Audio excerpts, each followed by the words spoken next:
Continuamos con más noticias de Cuba. No olvides suscribirte a nuestro canal. Migrante cubana varada en México comparte desgarrador testimonio sobre su travesía. Jacqueline Santos García, una migrante cubana que salió de Cuba en busca de un mejor futuro, quedó varada en México con su hija de 14 años tras una complicada y peligrosa travesía. En declaraciones a la prensa local, Santos García rompió en llanto y explicó que vivió en Uruguay al menos unos 6 años, que fueron también un reto para ella. Después de un tiempo en esa nación, decidió emprender un periplo para llegar a Estados Unidos, sin imaginar que los coyotes las iban a dejar tiradas en la selva del Darién. Fue el 19 de diciembre cuando ambas llegaron a México y, según dijo al sitio mexicano Impacto Visión, su viaje fue peligroso y fue extorsionada. Es difícil salir de tu país dejando tantos valores y a la familia detrás.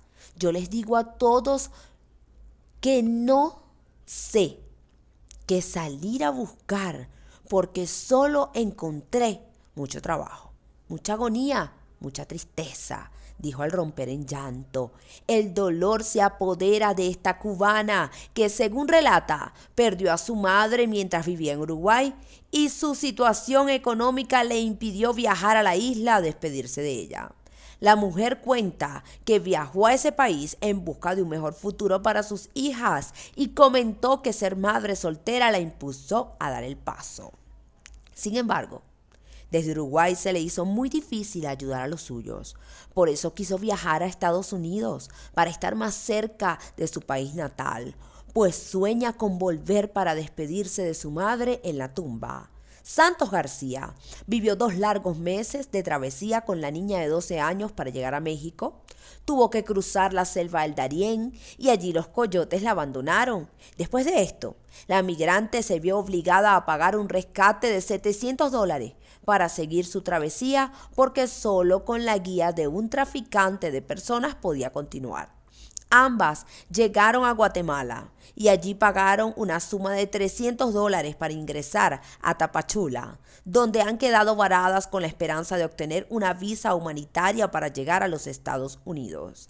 El camino es largo y le tengo mucho miedo a ese camino con mi hija, señaló sobre cruzar la frontera. Los cubanos enfrentan muchos peligros en sus viajes irregulares. Esta semana trascendió que una cubana de 40 años y oriunda de Pinar del Río fue secuestrada por hombres armados en un terminal de autobuses de Ciudad de México, antes de ser liberada finalmente en un paraje del municipio de Nopaltepec. Los secuestradores presuntamente pidieron dinero a los familiares de la víctima a cambio de su liberación, pero cuando estaba a punto de vencerse el plazo que habían otorgado, la abandonaron en la zona de la región nororiente del Valle de México. Las autoridades locales aseguraron que la víctima fue encontrada el miércoles por uno de los residentes en un sitio denominado Tepencingo, de la comunidad de San Antonio, y luego solicitó el auxilio de elementos seguridad pública del municipio de Nopaltepec. En tanto, un lugareño, acompañado de una mujer, solicitó el apoyo de los oficiales debido a que minutos antes habían hallado a la presunta víctima, quien deambulaba por una zona de cultivos y contó lo que había ocurrido, refieren medios locales.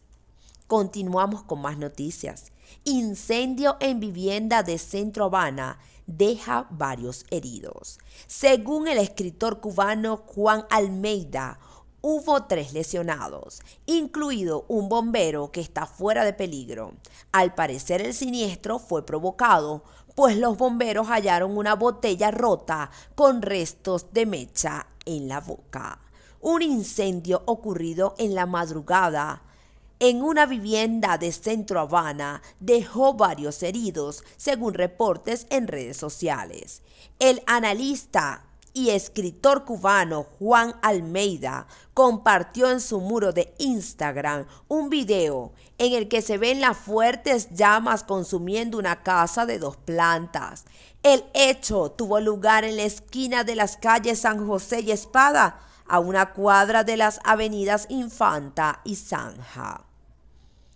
Asistieron el M1, el C1, el M5, el C5 y el R15 de rescate y varias ambulancias, 3 lesionados, incluido el bombero Alejandro, jefe de compañía del Comando 1, que está fuera del peligro. Según datos preliminares a los que tuvo acceso Juan, el siniestro fue provocado, pues los bomberos encontraron una botella rota afuera con restos de mecha en la boca. La empresa de informática Mundo Tecnológico compartió en su muro de Facebook un video tomado por un vecino de la cuadra en el que se escucha la voz de una mujer pidiendo ayuda y casi 2 minutos después la llegada del primer carro de bomberos. Hubo heridos, ningún fallecido, gracias a Dios. Al menos eso se espera, pero no tengo esa información ahora mismo, escribió el autor del post. Continuamos con más noticias. Aparece sana y salva. Adolescente de 14 años reportada como desaparecida en La Habana. La plataforma Yo Sí Te Creo en Cuba no dio más detalles sobre el caso y apeló a la comprensión de las personas que ayudaron en la búsqueda sobre los pocos datos que aportó la familia. La adolescente cubana de 14 años, Yamilé Martínez Varas, quien estaba ausente de su hogar desde el miércoles 8 de marzo al mediodía, ya está con su familia. La información la dio la plataforma feminista Yo Sí Te Creo en Cuba, que había denunciado en sus redes sociales la desaparición de la menor. Damos por cerrada la alerta sobre Yamilé Martínez Varas, de 14 años de edad y residente en La Habana Vieja, comunicó en el grupo de Facebook. La organización no dio más detalles sobre el caso y apeló a la comprensión de todas las personas que compartieron la información con la intención de ayudar sobre los pocos datos que aportó la familia. Como en casos similares, Yo Sí Te Creo recomendó que se trabaje en las causas de la desaparición de la menor con ayuda especializada. Agradecemos a todas las personas que compartieron esta y otras alertas. La familia de Yamilé había realizado la denuncia de su desaparición ante la policía. La adolescente fue vista por última vez en La Habana Vieja, el municipio donde reside. Iba vestida con el uniforme de secundaria y calzaba unos tenis blancos y rosados marca Nike y no llevaba teléfono celular.